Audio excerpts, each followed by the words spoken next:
Please open in your learning workbook to page 118. We're going to solve two problems.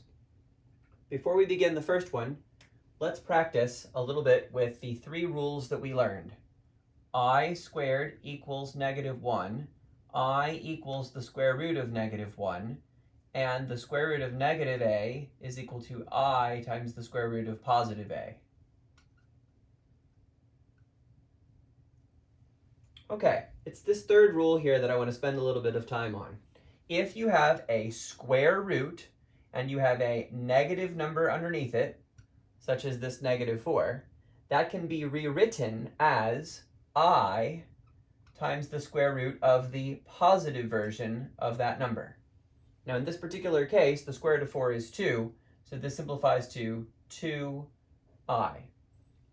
Now, what if you have a number like the square root of -5? What will we do? The minus comes out and becomes an I, so we get I times the square root of 5. Let's try one more. Square root of -7. The negative comes out and becomes an I, so we get I times the square root of 7. We will now use this method to solve this problem. Multiply. The square root of -3 times the square root of -6. We cannot combine these two radicals with the product rule because the product rule only works for real numbers, and these are not real numbers. But what we can do is to use this strategy. So the minus comes out and becomes an I. The minus comes out and becomes an I. So we have I root 3 minus I root 6. Now the outside stuff can be put together, and the inside stuff can be put together. I times I is I squared. The square root of 3 times the square root of 6 can be written as the square root of 3 times 6. Now, you're going to be tempted to write 18 here, but don't do that. Because we want to simplify this radical, we want to make the number smaller, not bigger. 6 is the same thing as 3 times 2.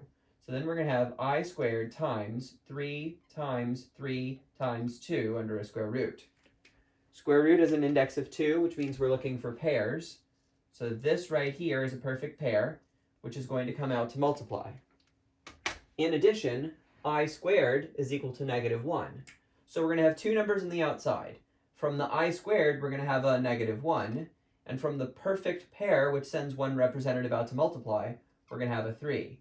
This 2 stays under the radical. So I get my final answer, -3 square root of 2. If you had used the product rule way back in the beginning, you would have gotten +3 square root of 2, which is a wrong answer.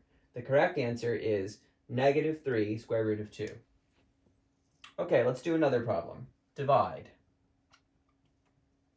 We have the square root of -90 divided by the square root of -5.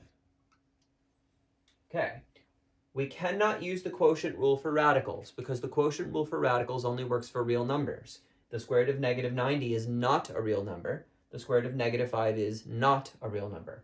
So what do we do instead? We use this property. The square root of -90 can be rewritten as I times the square root of +90. The square root of -5 can be rewritten as I times the square root of 5. Now anything divided by itself is 1, and that's true even for I. So the i's cancel. Now we can use the product rule for radicals, the quotient rule for radicals, because these are both real numbers. So we get the square root of 90 divided by 5, which is the square root of 18. 18 can be rewritten as 2 times 9, and that 9 is written as 3 times 3. So I get the square root of 2 times 3 times 3. This is a square root, so we simplify by making perfect groups of 2. So there's a pair. Each perfect group sends one representative out to multiply, so we get our final answer, 3 square root of 2. Interestingly, for this problem, if you had used the quotient rule right from the beginning, you would have gotten the same answer purely by coincidence. So it's really important to remember that this property allows us to take numbers that are not real and remove the complex component, remove the I, so that we're dealing with numbers that are real. The square root of 90 is real. The square root of 5 is real. Once you've got real numbers, then you can combine things using the product rule and the quotient rule.